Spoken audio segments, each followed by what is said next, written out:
అదే దేవరా అంటే ఫస్ట్ మరో పాదఘట్టం అవుతుంది అనుకున్నా, దేవరా ఆచార్య అవుతుంది అనుకున్నాను. కానీ రాజమౌళిది ఒకటి ఉంది కదా, అతని సినిమా తీసిన వెంటనే ఖచ్చితంగా ఒక ఏ హీరోకైనా, ఎంత పెద్ద హీరోకైనా బ్రేక్ పడద్దని. కానీ ఆ డౌట్స్ని పటాపంచలు చేశాడు జూనియర్ ఎన్టీఆర్ పర్ఫార్మెన్స్. కొరటాల శివ డైరెక్షన్తో దాన్ని బ్రేక్ పెట్టాడు. అంటే ప్రభాస్కి జరగలేదు, రామ్ చరణ్కి జరగలేదు. ఈ కర్స్ స్టార్ట్ అయింది ఎన్టీఆర్ వల్ల.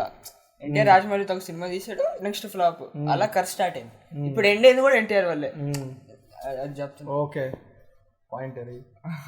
కొరటాల శివ ఆలోచించు, ఎట్లాగా ఉంటుందంటే ఫాదర్ అండ్ సన్ ఉంటాడు, వాళ్ళిద్దరి మధ్యన ఏదో ఒక ప్రాబ్లం ఉంటుంది, దాన్ని సన్నే రెక్టిఫై చేస్తాడు.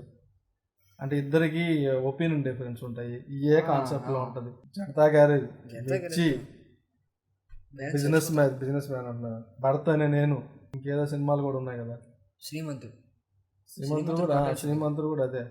వాటిలన్నిటితో పోల్చుకుంటే బెస్ట్ అనిపించాడు ఈ సినిమాలో దేవరానా. కానీ వరల్డ్ బిల్డింగ్ కూడా బాగుంటుంది, 4 గ్రామాలు అదంతా. ఫస్ట్ హాఫ్ నేను చెప్తుంది, పోయిన సినిమాలో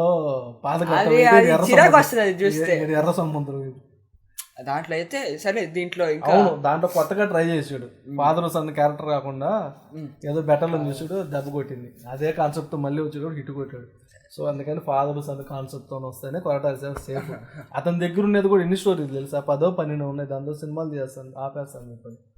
భరత్ అని నేను జరిగేటప్పుడు ఇంటర్వ్యూలో, నా దగ్గర ఎక్కువ కాన్సెప్ట్ లేవండి, నా దగ్గర 10-11 స్టోరీస్ ఉన్నాయి, అవి ఫినిష్ చేసుకుని నేను సినిమాలు తీయను కూడా చెప్పాను.